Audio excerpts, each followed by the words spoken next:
I think it's so important to talk about like how you should be behaving during, your professionalism during a telehealth call. So, all right, so let's talk about etiquette. So, first thing that comes to mind is turning off your phone notifications. And it's so easy that if I have my phone sitting here on my desk and I get a notification, a buzz, even if it's on silent, I get a buzz and I look over.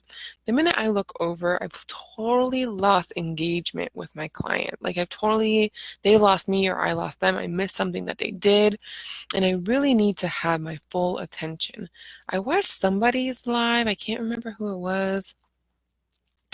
Anyway, a colleague of mine did a live and they said that the best thing you can give to somebody is, look, my phone's buzzing and I'm looking down. The best thing you can give to somebody is your attention. And it's especially true when you're on a telehealth call with somebody. They need your undivided attention, and you don't want to miss something by looking down at your phone at a notification. So what I tend to do, and those of you that are iPhone users will know, is that I tend to either do the little moon or do the airplane mode.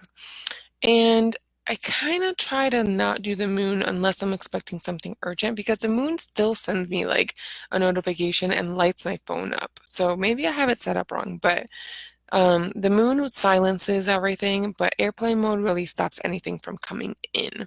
So get in the habit of silencing your phones and getting and either putting them in another room or away from temptation from you reaching in your pocket and looking at a notification or even just looking down at your desk. So that's the first tip I have. The next tip of advice along the same lines is to silence your notifications on the computer, especially if you're not using a headset. That notification goes off on your computer and they can hear it. Your client can hear it. So you also want to shut off your notifications on your computer and make sure that there's no dinging or anything that's coming on. I know when I have Facebook open and there's notifications popping up, I'm more inclined to, look at those notifications, and it's super distracting. It's distracting to me, it's distracting to the client, and they notice. My other tip of advice is to close all your windows. So if I'm looking right here, I have a Zoom, my Zoom app open, and over here I have my Notes app open. If I'm looking that to my screen and that way to my screen, my client can see that I'm looking away.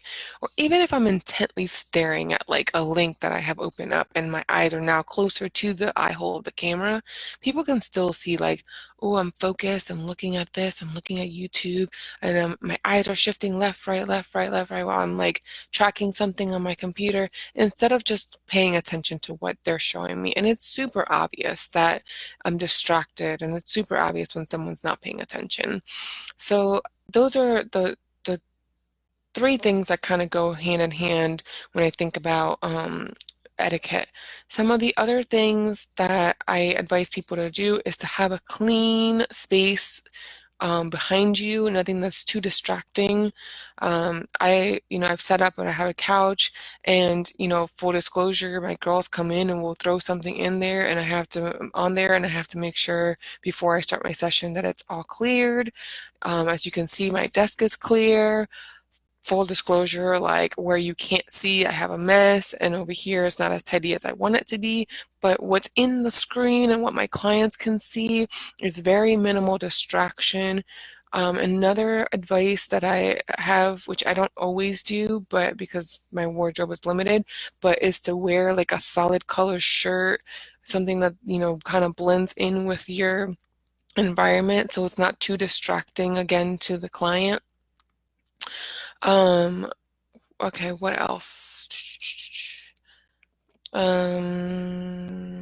Oh, eating or drinking. So sometimes I have to take a quick lunch break, and then that 1 o'clock client that I scheduled, I'm like, oh my gosh, I haven't eaten.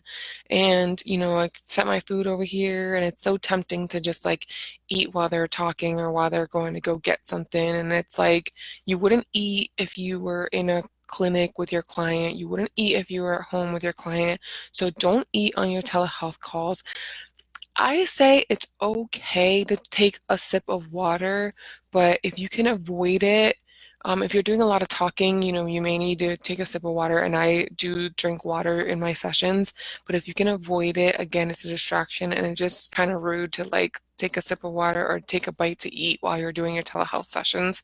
So don't do that.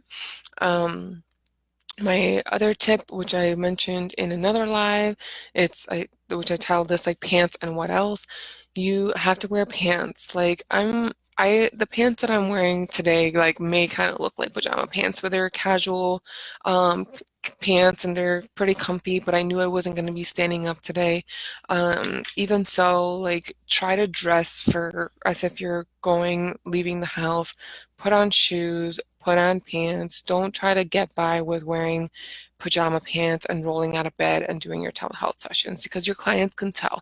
They can tell if you just woke up. They can tell if you're exhausted. Like try to be, freshen up and whatever makes you feel better to get your day going, whether that's a hot shower or coffee or, putting on your makeup or doing your hair, whatever it is that makes you feel better and it's going to make you more presentable, do that because it comes across like, they're not interested or they don't care. So those are my tips for today. Let me go